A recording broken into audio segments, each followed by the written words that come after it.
수급전 투데이 위너 시간입니다. 일단 양시장이 상승으로 출발해서 탄력을 상당히 줄이면서 보합권까지 내려온 상태였는데요. 그래도 시간이 조금씩 지나게 되면서 조금씩 다시 한번 상승 탄력 올리려는 흐름들 나타내고 있습니다.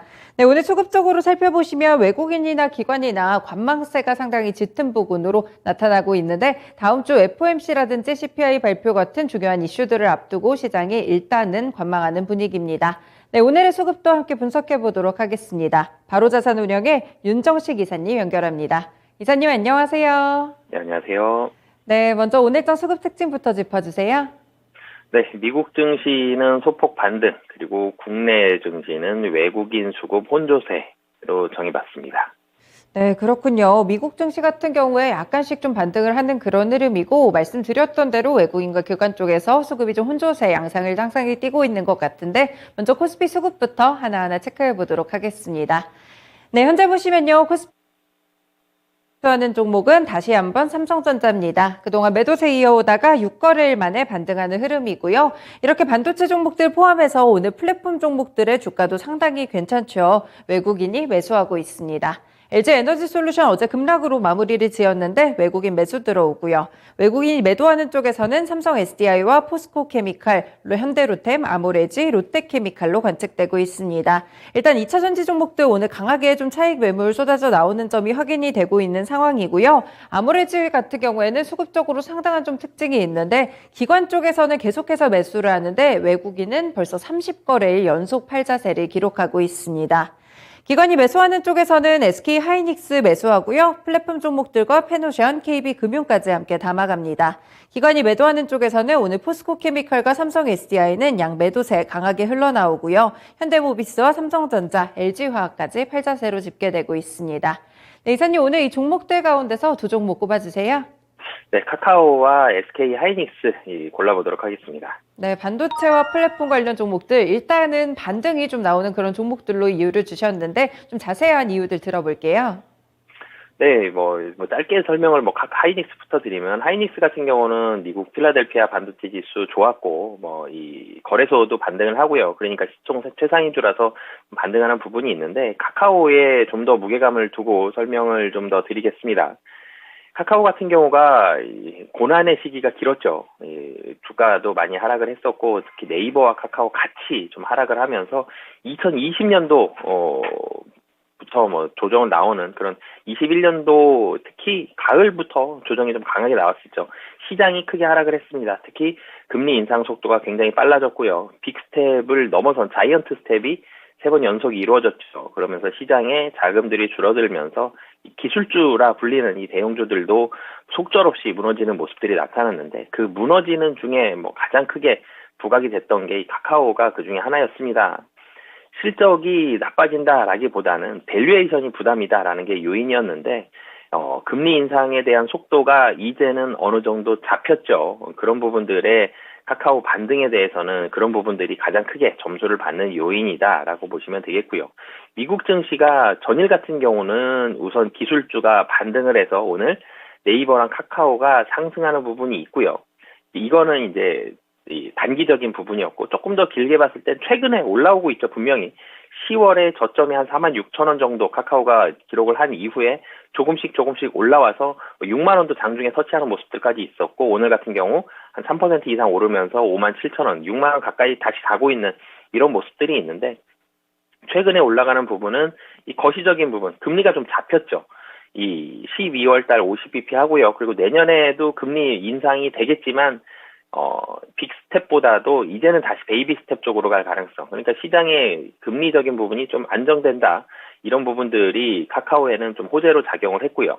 이런 모습들이 카카오뿐만이 아니라 카카오의 계열사들까지도 좀 퍼졌습니다. 카카오 계열사들도 카카오와 마찬가지로 주가 하락이 깊었죠. 상당히 작년에 기대를 많이 받고 상장을 했었던 카카오페이와 카카오뱅크도 속절없이 좀 무너지는 그런 모습들까지 나왔었는데, 카카오 게임즈도 마찬가지고요. 최근에 반등하는 모습들 같이 나오는 게 이 카카오와 카카오페이, 카카오뱅크까지 좀 상승하는 그런 이유로 작용을 했다라고 보시면 되겠습니다. 네, 그러니까 두 종목들 가운데 오늘 카카오 설명을 이렇게 깊게 주신 게 위너 종목으로 보고 계신 거죠?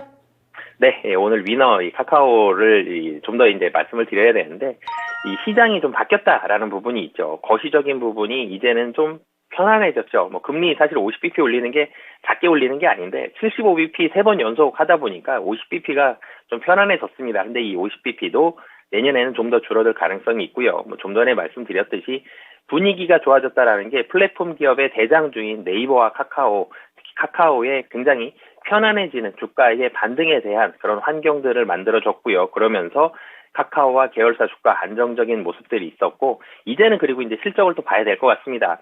좋지 않은 이슈가 있었죠. 이 데이터 센터의 화재로 인해서 좋지 않은 주목을 받았고 영향을 많이 미쳤었는데 이런 부분들 많이 만회를 했고요. 그리고 이제는 카카오 뭐 게임과 광고인데요. 이런 부분들도 점진적으로 살아나고 있다라는 부분들, 그리고 무엇보다도 카카오는 할 수 있는 일이 많죠. 카카오톡을 통해서 이런 부분들이 내년 특히 23년에는 좀 더 무한하게 펼쳐질 가능성이 있다. 지금까지 가장 크게 발목을 잡았었던 거시적인 환경이 편안해졌고, 미시적으로 회사 내부적으로 숫자라든지 이런 부분들은 계속적인 개선세가 나타날 가능성이 높다라고 보시면 되겠습니다. 네, 전반적으로 기술주들, 플랫폼 종목들에게 우호적인 환경이 조성되고 있고 안에 내부 계열사적으로도 전반적으로 개선이 되는 모습 또 성장성이 다시 한번 부각이 되고 있습니다. 다음으로 코스닥 시장 넘어가서 수급 종목들 체크해 보겠습니다. 네, 현재 보시면 외국인이 가장 많이 매수하는 종목은 새내기 종목인데 상당히 리스트에 많이 오릅니다. SAMG 엔터로 집계가 되고 있습니다. 오늘 다시 한번 급등하는 흐름이고요. 전반적으로 콘텐츠 관련 종목들의 호재와 더불어 CJ ENM, 컴투스, HLB, 공구음원까지 현재 매수 중입니다. 외국인이 매도하는 쪽에서는 2차 전지 종목들에 대한 매도세 확실하게 나타나고 있고요. 알테오젠과 에코프로, 위메이드도 함께 리스트에 포함됩니다.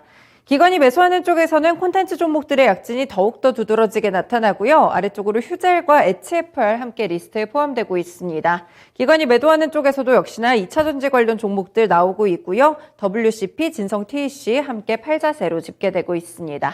네, 오늘 코스닥에서는 어떤 두 종목 골라볼까요? 네, 스튜디오 드래곤과 CJ ENM 골라보겠습니다. 네, 두 종목 모두 아무래도 콘텐츠 관련 종목들로 좀 엮일 것 같은데 이 두 종목에 대한 설명 간략하게 해주세요. 네, 두 종목 다 컨텐츠인데요. 이 컨텐츠가 최근에 주목을 받고 있는 이유가, 예전에 이 컨텐츠가 주목을 받았을 때는 넷플릭스에서 특정 드라마가 굉장히 시청률이 좋았다. 그러면 이 드라마 어디서 만들었느냐? 그 드라마 만든 회사들 주가 많이 오르고 그냥 좀 단편적으로 작용을 했었다라면, 최근에는 분위기가 조금 바뀌었죠. 뭐 특정 드라마가 잘 되면 그 드라마 관련주들 올라가는 거는 비슷한 흐름이 있습니다만, 최근에는 방송 전체적으로 방송 콘텐츠들에 대한 분위기가 좋아졌고 관련주들이 좀 주목을 받는, 이렇게 분위기가 좀 바뀐 모습이 있는데, 이 두 가지가 스튜디오 드래곤과 CJ ENM 방송에 대한 관심도가 올라갔기 때문에 올라간다라고 보시면 되겠고요. 조금 더 특징을 보다라면 스튜디오 드래곤이 드라마 제작 쪽으로 조금 더 편중이 되어 있는 상황이 있고, CJ ENM은 어떻게 보면 종합 엔터사, 제작부터 해서 다른 방송 영역들까지, 뭐 TV 채널도 가지고 있죠. 이런 부분들까지 다 가지고 있고, CJ ENM은 중국 관련된 영향력이 조금 더 강하죠. 뭐 이런 부분들까지 같이 작용을 하면서 오늘 두 종목 둘 다 좋은 모습 나오고 있는 상황이다라고 보시면 되겠습니다.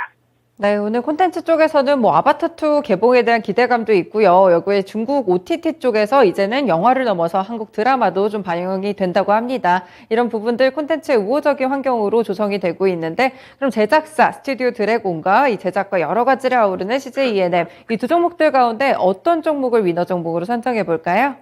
네, 스튜디오 드래곤으로 위너 종목 선정해 보겠습니다. 네, 추가적으로 스튜디오 드래곤에 대해서 좀 더 자세하게 설명해 주세요. 네, 좀 더 드라마로 포커스를 맞추고 싶은데요. 뭐 최근에 인기 있는 드라마들이 계속적으로 이슈가 좀 되고 있죠. 드라마 제작사 중에서는 대장주의 모습을 가지고 있는 스튜디오 드래곤인데, 이 우선은 실적으로 이 경쟁력을 입증을 하고 있습니다. 이 스튜디오 드래곤 같은 경우는 올해 매출액이 작년보다도 10% 이상, 영업이익은 거의 한 30% 정도 오른 그런 실적을 기록할 것으로 보여지는데요. 영업이익이 900억을 훌쩍 넘을 것으로 보여집니다. 그만큼 드라마 만들었는데 잘 만들었고요. 매출 많이 났고 이익도 많이 났다라고 보시면 되겠습니다. 내년에도 10% 이상 추가적인 상승이 외형 성장과 뭐 이익 개선세가 22년도뿐만이 아니라 23년도도 잘 이루어질 것으로 보여지고요. 그리고 스튜디오 드래곤 같은 경우는 특히나 더 넷플릭스 뭐 금년에 이제는 곧 재계약을 하게 되겠는데 재계약 조건이 우호적인 조건으로 바뀔 가능성이 뭐 거의 100%죠. 그리고 그뿐만이 아니라 다른 플랫폼들도 뭐 여러 가지 스튜디오 드래곤 레퍼런스가 많이 쌓여 있기 때문에 이 재계약 조건이 계속적으로 좀 올라갈 가능성이 높아 보입니다.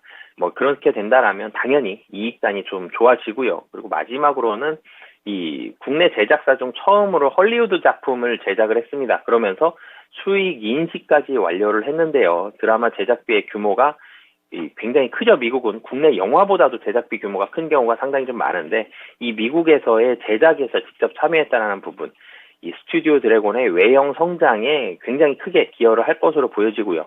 국내뿐만 아니라 이제는 해외까지도 가능하다. 이런 경쟁력을 좀 입증했다는 부분들이 있기 때문에 추가적으로도 이런 부분들도 스튜디오 드래곤의 경쟁력과 매력 포인트로 작용을 하고 있고요. 마지막으로는 중국도 이제 중국이 원래 기대감이 컸었는데 이 한한령, 그러니까 제로 코로나 정책이 폐기가 되고 있기 때문에 중국까지의 모멘텀도 보유를 하고 있다라고 보시면 되겠습니다.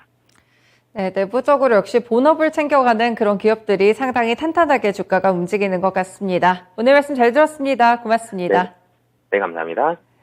네, 이렇게 오늘의 위너 종목 두 종목은요, 카카오와 스튜디오 드래곤이었습니다. 지금까지 수급전 투데이 위너 시간이었습니다.